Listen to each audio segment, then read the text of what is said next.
Es posible hacernos una pregunta, porque estamos centrados en la primera sala o en la Suprema Corte de Justicia de la Nación.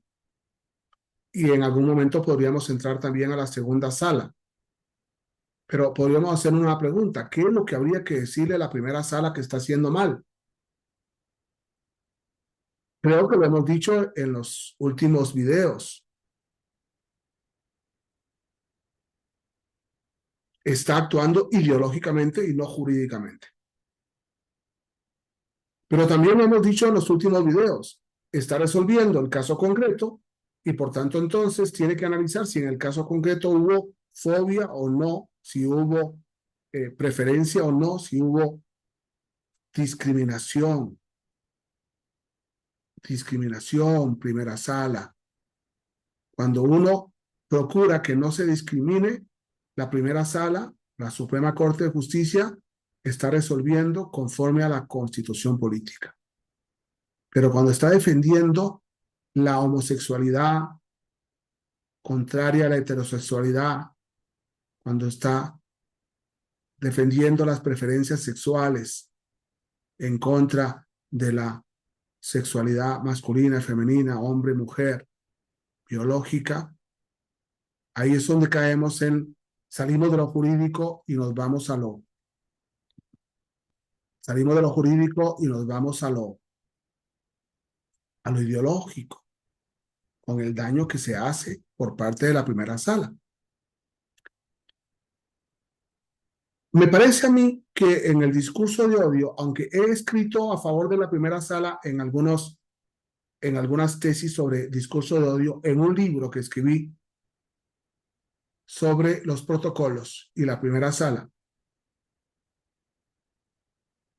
analizando el derecho humano en situación, Tribó, dime lo que odias, dice Tribó, dime lo que odias, cabría pensar, y retratarás tus virtudes, el mejor rostro de tu identidad. Y lógicamente esta frase de Tribó nos permite preguntarnos cuándo la sinceridad en el derecho de expresión es un discurso de odio. Y México tiene un caso concreto que es gritar puto en los estadios, que se hizo no ya mexicano, sino que se hizo mundial y por tanto fue tema de un mundial de fútbol. Es decir, todo el mundo gritaba puto cuando el árbitro pateaba la pelota. Un tema interesante. ¿Se defendió esto ante la FIFA como derecho de expresión? No lo sé. Sé quién fue el abogado que hizo el trámite y también sé porque me dijeron que lo había hecho mal. Y por eso se perdió el caso contra la FIFA y México.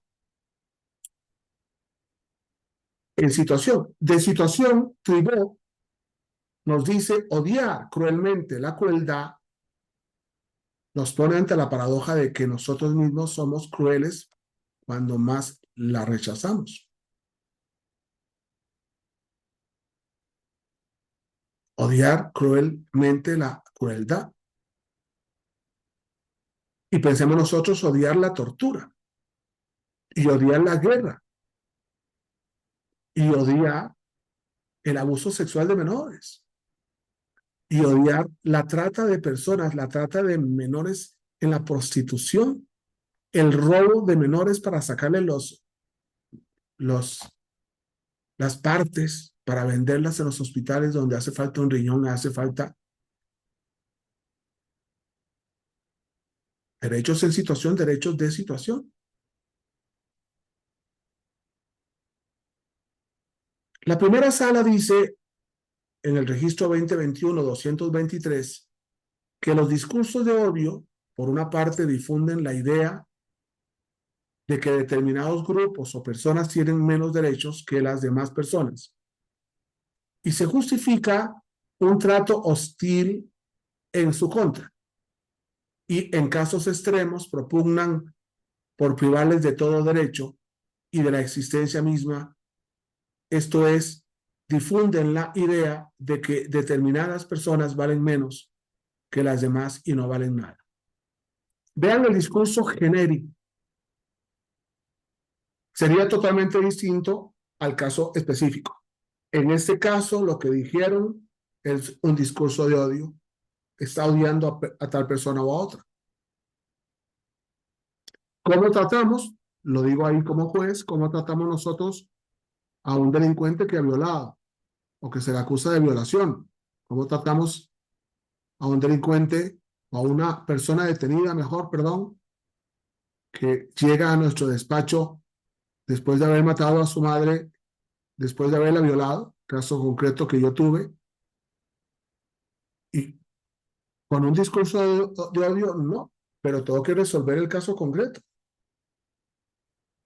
Para la primera sala, los discursos de odio se basan en prejuicios y pretenden establecer diferencias de trato en contra de grupos o personas con base en características o propiedades carentes de justificación desde el punto de vista jurídico, como podrían ser las propiedades no intencionales de la víctima, por ejemplo, la raza, el sexo o la discapacidad, o las que están amparadas por derechos humanos, como la adopción de una determinada religión, o la decisión de no adoptar alguna, y porque el carácter difamatorio, hostil y vejatorio de esos discursos tiene el efecto de inhibir a las víctimas en el ejercicio de la libertad de expresión y el de privarles de la misma oportunidad de expresar sus puntos de vista en el foro público al propagar en su contra prejuicios que restan credibilidad a sus expresiones, especialmente cuando se dirigen contra grupos históricamente discriminados. Cuando estaba analizando la primera sala, o la Suprema Corte, porque también la segunda sala y la Suprema Corte, el pleno de la Suprema Corte, me traje las ejecutorias con la finalidad de ver si estas decisiones, que las estoy sacando de tesis aisladas, perdón, de tesis, o sea, de el resumen de la ejecutoria, estaba equivocado, porque lógicamente se está resolviendo de forma genérica y no de forma específica. Cuando yo le digo, si fuera jefe a un empleado, decirle a fulano de tal que por... Eso es un discurso de odio, pero estoy refiriendo al caso concreto, no estoy resolviendo de forma genérica, como lo hace la primera sala, que es lo que produce confusión. La primera sala está tan llena de ideología en el tema de género que nos coloca en una confusión. ¿Hasta dónde entonces digo una cosa u otra? Hasta donde un niño, pongo a pensar un ejemplo que conozco, un niño en la escuela con ganas de ir al baño, que no le dejaba a la maestra ir al baño, se fue a la esquina y ahí hizo pipí. Y empezaron todos los discursos de odio. ¿Hasta dónde ese niño tiene derecho a hacer pipí en la esquina cuando la maestra no le ha permitido salir al baño?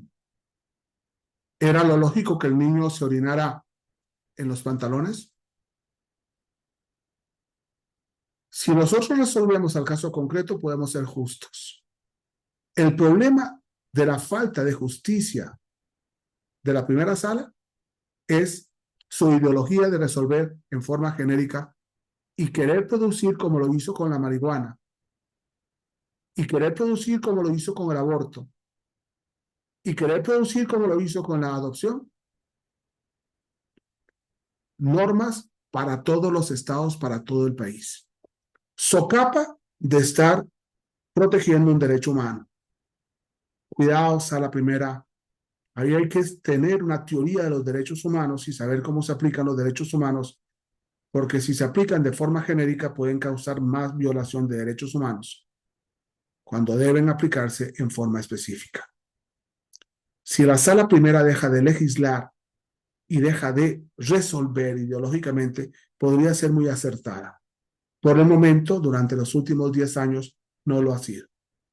Y esto es muy importante que los juristas y los papás y las mamás, y los maestros y las maestras que citan a la primera sala comprendan estas diferencias. Muchas gracias.